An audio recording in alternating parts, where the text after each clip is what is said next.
Cabinet പദവി ലഭിക്കാത്തതിൽ കടുത്ത അതൃപ്തിയുമായി സുരേഷ് ഗോപി. കേന്ദ്ര സഹമന്ത്രി സ്ഥാനം ഒഴിഞ്ഞേക്കുമെന്ന് സൂചന. സിനിമാ തിരക്കുകളുടെ പേരിൽ മന്ത്രിസ്ഥാനം ഒഴിയുമെന്നാണ് വിവരങ്ങൾ.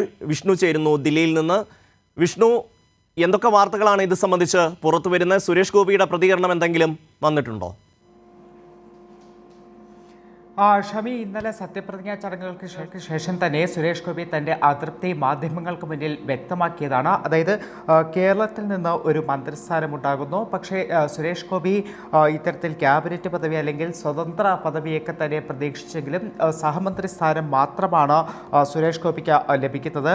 ഇന്നലെ സത്യപ്രതിജ്ഞ ചെയ്തപ്പോൾ 72 പേരിൽ 51ാമനായിട്ടാണ് സുരേഷ് ഗോപി സത്യപ്രതിജ്ഞ ചെയ്ത ഒരു സാഹചര്യമുള്ളത്.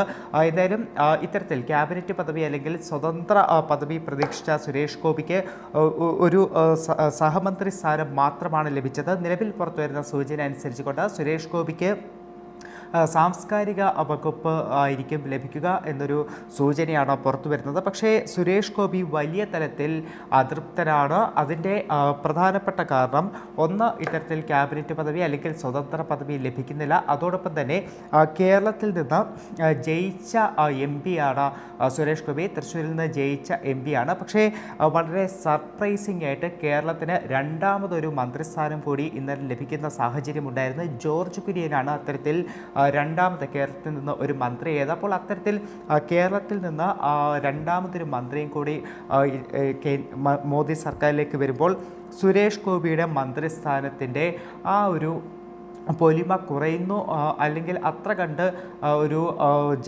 ഒരു സ്വീകരണം മന്ത്രിസ്ഥാനത്തിന് ലഭിക്കുന്നില്ല എന്നതടക്കമുള്ള വിഷയങ്ങൾ സുരേഷ് ഗോപിക്ക് മുന്നിൽ നിൽക്കുന്നുണ്ട്. ഇതൊക്കെയാണ് സുരേഷ് ഗോപി ഇപ്പോൾ പ്രകടിപ്പിക്കുന്ന അതൃപ്തിക്ക് കാരണം. കഴിഞ്ഞ ദിവസം തന്നെ മാധ്യമപ്രവർത്തകർ ചോദ്യങ്ങൾ ചോദിക്കുമ്പോൾ മാധ്യമപ്രവർത്തകരോട് ഇത്തരത്തിൽ ഒരു അതൃപ്തി പ്രകടിപ്പിക്കുക, മാധ്യമപ്രവർത്തകരോട് ഒരു രൂക്ഷമായ ഭാഷയിലൊക്കെ സംസാരിക്കുന്ന ഒരു സുരേഷ് ഗോപിയാണ് ഇന്നലെ രാത്രി സത്യപ്രതിജ്ഞയ്ക്ക് ശേഷം നമുക്ക് കാണാൻ കഴിയുന്നത്. എന്തായാലും നിലവിലത്തെ സാഹചര്യത്തിൽ സുരേഷ് ഗോപി സിനിമാ തിരക്കുകളുടെ പേര് പറഞ്ഞ് പദവി ഒഴിയാനുള്ള ഒരു സാഹചര്യമാണ് നിലനിൽക്കുന്നത്. കാരണം അത്തരത്തിലുള്ള സൂചനകൾ തന്നെയാണ് നമുക്ക് BJP വൃത്തങ്ങളിൽ നിന്നും ലഭിക്കുകയും ചെയ്യുന്നത്. മറ്റൊരു കാര്യം, സുരേഷ് ഗോപി രാജിവെക്കില്ല എന്നതാണ് പറയുന്നത്. നിലവിൽ ഇത്തരത്തിൽ തൃശ്ശൂരിൽ നിന്ന് ജയിച്ച് MP ആയി. പക്ഷേ ആ ഒരു MP സ്ഥാനം രാജിവെക്കില്ല. പകരം സഹമന്ത്രി സ്ഥാനം ഒഴിയാനായിട്ടുള്ള തീരുമാനം തന്നെയാണ് സുരേഷ് ഗോപി കൈക്കൊള്ളുന്നത്. അതിൽ വലിയ തലത്തിലുള്ള പ്രശ്നങ്ങൾ അത് സഹമന്ത്രി സ്ഥാനവുമായി ബന്ധപ്പെട്ടായാലും കേരളത്തിൽ നിന്നുള്ള രണ്ടാം മന്ത്രിയുടെ കാര്യവുമായി ബന്ധപ്പെട്ടായാലും ഒക്കെ തന്നെ സുരേഷ് ഗോപിക്ക് നിലനിൽക്കുന്നുണ്ട്. ഷമി, വിഷ്ണു, സുരേഷ് ഗോപിയെ സംബന്ധിച്ചിടത്തോളം സുരേഷ് ഗോപി നേടിയെടുത്തത് ഒരു വലിയ നേട്ടമാണെന്ന് അദ്ദേഹം തന്നെ കരുതുന്നുണ്ട്. കാരണം കേരളത്തിൽ ആദ്യമായ ഒരു ലോക്സഭാ വിജയം BJPക്ക് സമ്മാനിച്ചത് തീർച്ചയായും സുരേഷ് ഗോപി തന്നെയാണ്, അതിൻ്റെ അകത്ത് സംശയമില്ല. പക്ഷേ സുരേഷ് ഗോപി പ്രതീക്ഷിക്കുന്ന പോലൊരു ക്യാബിനറ്റ് സ്ഥാനം നൽകാൻ BJPക്ക് കഴിയുമോ? നമുക്കറിയാം, ഇപ്പോൾ V മുരളീധരൻ സഹമന്ത്രി സ്ഥാനത്ത് മാത്രമാണ് വന്നത്. BJPയുടെ സംസ്ഥാന അധ്യക്ഷനായിരുന്നു, ദേശീയ തലത്തിൽ തന്നെ ദീർഘകാലം പ്രവർത്തിച്ച് പരിചയമുള്ള നേതാവാണ്. അപ്പോൾ അങ്ങനെ പരിശോധിക്കുമ്പോൾ BJPയുടെ മുതിർന്ന നേതാക്കൾക്ക് കൊടുക്കാത്ത ഒരു പദവി സുരേഷ് ഗോപിക്ക് നൽകുക എന്ന് പറഞ്ഞാൽ BJP കേന്ദ്ര നേതൃത്വത്തിന് സാധ്യമാണോ?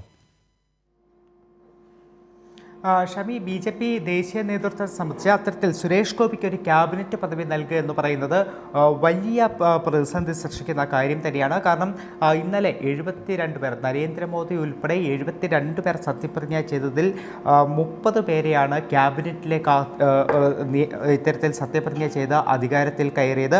ആ ക്യാബിനറ്റ് പദവി നോക്കിയാൽ തന്നെ അതിൽ സഖ്യകക്ഷികൾക്ക് പോലും അവർ ആവശ്യപ്പെട്ട അല്ലെങ്കിൽ മുന്നോട്ട് വെച്ച ക്യാബിനറ്റ് പദവി കൊടുക്കാൻ കഴിഞ്ഞിട്ടില്ല. TDPക്കായാലും JDUവിനായാലും ഇത്തരത്തിൽ ഒറ്റ ക്യാബിനറ്റ് പദവി മാത്രമാണ് നൽകാൻ BJPക്ക് കഴിഞ്ഞിട്ടുള്ളത്. TDPയിൽ നിന്ന് രാംമോഹൻ നായിഡുവും അതോടൊപ്പം തന്നെ വിഷ്ണു എൻ്റെ ചോദ്യം അതല്ല. വിഷ്ണു, എൻ്റെ ചോദ്യം അതായത് ഇനിയിപ്പോൾ ക്യാബിനറ്റ് പദവി BJPക്ക് ഒഴിവുണ്ടെങ്കിൽ പോലും സുരേഷ് ഗോപിക്ക് അത് കൊടുക്കാൻ സാധ്യമാണോ എന്നുള്ളതാണ്. അതായത് BJPയുടെ സംസ്ഥാന തലത്തിൽ വർഷങ്ങളായി പ്രവർത്തിക്കുന്ന നേതാക്കന്മാരെ അടക്കം കൊടുക്കാത്ത ഒരു പദവിയിലേക്ക് സുരേഷ് ഗോപിയെ കൊണ്ടുവന്നു കഴിഞ്ഞാൽ സ്വാഭാവികമായും സംസ്ഥാനത്ത് അത് വലിയ വിഭാഗീയതയ്ക്കും അതൃപ്തിക്കും കാരണമാകില്ലേ? ഷമി ചോദിച്ചതിലേക്ക് തന്നെയാണ് ഞാൻ പറഞ്ഞു വരുന്നത്. ഈ ഘടകകക്ഷികൾക്ക് പോലും കൊടുക്കാൻ കഴിയാത്ത ക്യാബിനറ്റ് സ്ഥാനം സുരേഷ് ഗോപിക്ക് എങ്ങനെ കൊടുക്കാൻ കഴിയുമെന്നുള്ള വലിയ ഒരു ചോദ്യം BJP ദേശീയ നേതൃത്വത്തിന് മുന്നിലുണ്ട്. ആ ഒരു സാഹചര്യത്തിലാണ് സുരേഷ് ഗോപി ഇത്തരത്തിൽ വലിയൊരു അതൃപ്തി പ്രകടിപ്പിക്കുന്നത്. ഇനി അതിനു പുറമെയാണ് ഷമി തന്നെ ഇപ്പോൾ സൂചിപ്പിച്ച പോലെ ഇനി സുരേഷ് ഗോപിക്ക് ഒഴിവ് വരുന്ന ഒരു ക്യാബിനറ്റ് പദവി കൊടുക്കുന്ന ഒരു സാഹചര്യം ഉണ്ടായാൽ അത് സംസ്ഥാന നേതൃത്വത്തിൽ വലിയ തലത്തിലുള്ള പ്രശ്നങ്ങളിലേക്കായിരിക്കും വഴിവെക്കുക. കാരണം നിലവിൽ തന്നെ പല നേതാക്കളെയും തഴയുന്നു എന്നൊരു പ്രശ്നം സംസ്ഥാന ഘടകം പലപ്പോഴായി അത്തരമൊരു പരാതികൾ ഉന്നയിക്കുന്നുണ്ട്. അത് ശോഭാ സുരേന്ദ്രൻ കൃഷ്ണദാസ് പക്ഷമൊക്കെ തന്നെ നിരന്തരം ഉന്നയിക്കുന്ന ഒരു പരാതിയാണ്. ദേശീയ നേതൃത്വത്തിന് മുന്നിൽ ഉന്നയിക്കുന്ന ഒരു പരാതിയാണ്. ഇവരെയൊക്കെ തന്നെ തഴയുന്നു, മുതിർന്ന നേതാക്കളെ തഴയുന്നു എന്ന പരാതിയൊക്കെ തന്നെ പല ഘട്ടങ്ങളിൽ ഉന്നയിക്കുന്നുണ്ട്. അപ്പോൾ അത്തരം പരാതികൾ കൂടി നിലനിൽക്കുന്ന സാഹചര്യത്തിൽ സുരേഷ് ഗോപിക്ക് ക്യാബിനറ്റ് പദവി നൽകുന്ന സാഹചര്യമുണ്ടായാൽ സ്വാഭാവികമായിട്ടും അത് വലിയ ഒരു സംഘടനാ പ്രശ്നത്തിലേക്ക് തന്നെയായിരിക്കും വഴിവെക്കുക. പ്രത്യേകിച്ച് മുരളീധരൻ്റെ കാര്യം എടുത്തു കഴിഞ്ഞാൽ മുരളീധരൻ സംസ്ഥാന അധ്യക്ഷനായി പ്രവർത്തിച്ച ആളാണ്. അതിന് ശേഷം രാജ്യസഭയിലേക്ക് വരുന്നു, പിന്നീട് കേന്ദ്ര സഹമന്ത്രിയാവുന്നു. മുരളീധരന് പോലും അത്തരത്തിലൊരു സഹമന്ത്രി സ്ഥാനം മാത്രമാണ് മോദി സർക്കാർ കഴിഞ്ഞ തവണയൊക്കെ തന്നെ നൽകിയത്. അത്തരത്തിൽ മുരളീധരന് പോലും സഹമന്ത്രി സ്ഥാനം നൽകുമ്പോൾ സുരേഷ് ഗോപിക്ക് ക്യാബിനറ്റ് പദവി നൽകുക എന്ന് പറഞ്ഞു കഴിഞ്ഞാൽ മുരളീധരനും മുകളിലേക്ക് സുരേഷ് ഗോപിയെ പ്രതിഷ്ഠിക്കുന്ന ഒരു സാഹചര്യം, ആ ഒരു അന്തരീക്ഷമായിരിക്കും സംസ്ഥാനത്ത് സൃഷ്ടിക്കപ്പെടുക. അതെന്തായാലും സംസ്ഥാന ഘടകത്തിൽ വലിയ തലത്തിലുള്ള പ്രശ്നങ്ങൾക്ക് തന്നെയാകും വഴിവെക്കുക. ഷമി, വിഷ്ണു, അതുമാത്രമല്ല ഈ സുരേഷ് ഗോപിയുടെ ഒരു പ്രതികരണത്തിൽ നിന്ന് തന്നെ അദ്ദേഹത്തിൻ്റെ വളരെ വലിയ അതൃപ്തി നമുക്ക് മനസ്സിലാക്കാൻ കഴിയും. ഇപ്പോൾ ജോർജ് കുര്യന് സഹമന്ത്രി സ്ഥാനം കൊടുത്തതിനെക്കുറിച്ച് ചോദിക്കുമ്പോൾ തൻ്റെ ജോലി പകുതിയായി എന്നൊക്കെയുള്ള മറുപടിയാണ് അദ്ദേഹത്തിൻ്റെ ഭാഗത്തു നിന്ന് വരുന്നത്. അതുമാത്രമല്ല തൻ്റെ ആ ഒരു ആഗ്രഹം അദ്ദേഹം മറച്ചു പിടിക്കുന്നില്ല, താൻ ഇനിയും കാര്യങ്ങൾ ചോദിക്കും എന്നുള്ള മട്ടിൽ തന്നെയാണ് സുരേഷ് ഗോപിയുടെ ഒരു പ്രതികരണം വരുന്നത്. വിഷ്ണു,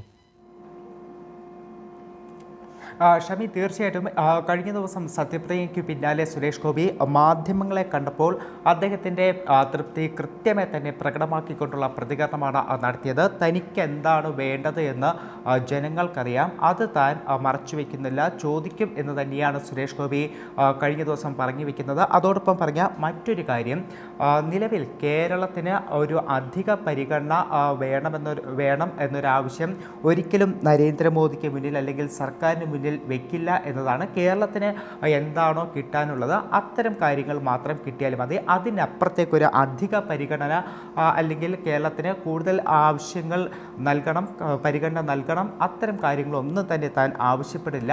ഇതിനു പുറമെ കേരളത്തിന് വേണ്ടി മാത്രമല്ല താൻ നിൽക്കുന്നത്, കേരളത്തിനും തമിഴ്നാടിനും വേണ്ടിയാണ് താൻ നിൽക്കുന്നത് എന്നതടക്കമുള്ള കാര്യങ്ങൾ പറയുന്ന സുരേഷ് ഗോപി മാധ്യമപ്രവർത്തകരോട് തട്ടിക്കയറുന്ന ഒരു സാഹചര്യവും ഇന്നലെ നമ്മൾ കണ്ടതാണ്. അത്തരത്തിൽ വലിയ അതൃപ്തിയാണ്. ഇതിനു പുറമെ മറ്റൊരു കാര്യം, സുരേഷ് ഗോപി ഒരു പ്രതികരണം ഇന്നലെ സുരേഷ് ഗോപിയുടെ ഭാഗത്തുനിന്നും വന്നത്, സഹമന്ത്രി സ്ഥാനത്തെക്കുറിച്ച് മാധ്യമപ്രവർത്തകർ ചോദ്യം ചോദിക്കുമ്പോൾ വല്ലാത്ത ഒരു കിട്ടലായിപ്പോയി എന്നൊരു പ്രതികരണം, ഒരു പരിഹാസ രൂപേണയുള്ള പ്രതികരണം കൂടി സുരേഷ് ഗോപിയുടെ ഭാഗത്തുനിന്നും ഇന്നലെ നമ്മൾ കണ്ടതാണ്. അത്തരത്തിൽ അടിമുടി തൻ്റെ അതൃപ്തി, സഹമന്ത്രി സ്ഥാനം മാത്രം ലഭിച്ചതിലുള്ള അതൃപ്തി സുരേഷ് ഗോപി അടിമുടി തന്നെ വ്യക്തമാക്കുന്നു. എന്തായാലും അതിനെ തുടർന്ന് തന്നെയാണ് സുരേഷ് ഗോപി തൻ്റെ മന്ത്രിസ്ഥാനം ഒഴിഞ്ഞേക്കുമെന്നുള്ള സൂചനകളും ഈ ഘട്ടത്തിൽ പുറത്തു വരുന്നത്. MP സ്ഥാനം രാജിവെക്കില്ല, സഹമന്ത്രി സ്ഥാനം ഒഴിയുക എന്നതിലേക്കായിരിക്കും പോവുക. പക്ഷേ അതിന് ഒരു ന്യായീകരണമായി പറയുന്നത് സിനിമയുമായി ബന്ധപ്പെട്ട നിരവധി തിരക്കുകളുണ്ട്, പല ചിത്രങ്ങൾ ഇനിയും പൂർത്തിയാക്കാനുണ്ട്. അപ്പോൾ അത്തരം തിരക്കുകൾ ചൂണ്ടിക്കാട്ടിക്കൊണ്ട് ലഭിച്ച സഹമന്ത്രി സ്ഥാനം ഒഴിയാനുള്ള ഒരു സൂചന അല്ലെങ്കിൽ അത്തരമൊരു നീക്കത്തിലേക്കാണ് സുരേഷ് ഗോപി ഈ ഘട്ടത്തിൽ കടക്കുന്നത്. ഷമി, വിഷ്ണു, സഹമന്ത്രി സ്ഥാനം ഒഴിയില്ല എന്നിപ്പോൾ സുരേഷ് ഗോപി പറഞ്ഞിട്ടുണ്ട് എന്നുള്ള വാർത്തകൾ പുറത്തു വരുന്നുണ്ട്.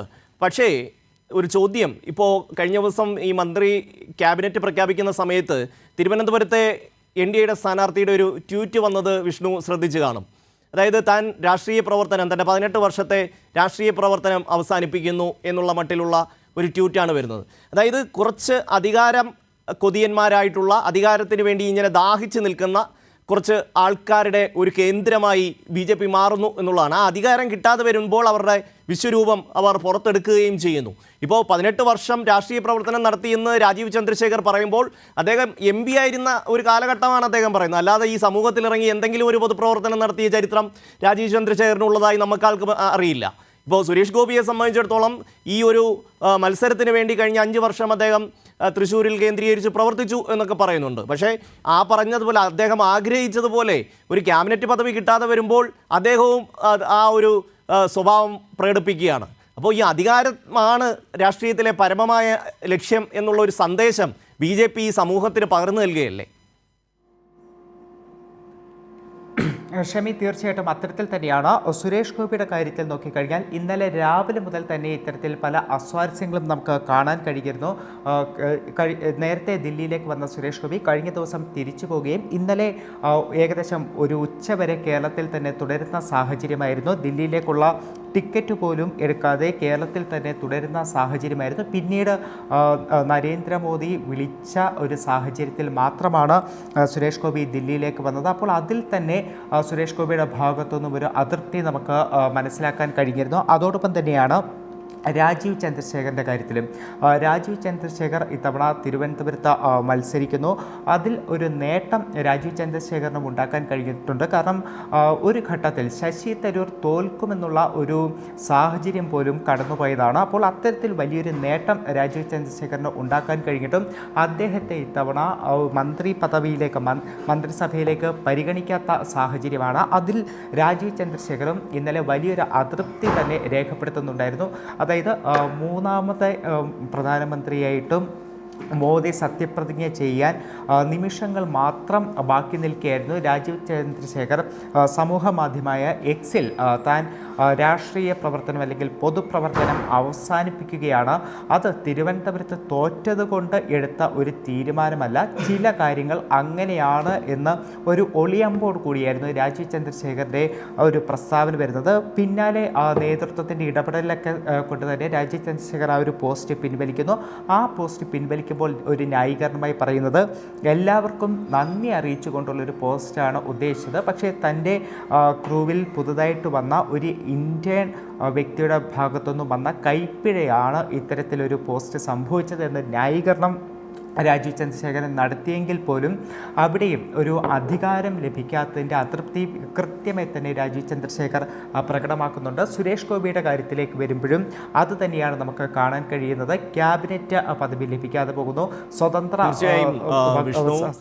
രാജീവ് ചന്ദ്രശേഖർ മാത്രമല്ല തിരുവനന്തപുരത്ത് BJPയുടെ 2ാം സ്ഥാനം ഉറപ്പാക്കിയിട്ടുള്ളത്. ഇപ്പോൾ രാജഗോപാലായാലും കുമ്മനം രാജശേഖരനായാലും എല്ലാം തന്നെ അവിടെ 2ാം സ്ഥാനത്ത് വന്നിട്ടുണ്ട്. അതിൽ രാജീവ് ചന്ദ്രശേഖറിൻ്റെ പ്രത്യേകമായ നേട്ടം എന്ന് എടുത്തു പറയാൻ കഴിയാത്ത ഒരു അവസ്ഥ തന്നെയാണ്.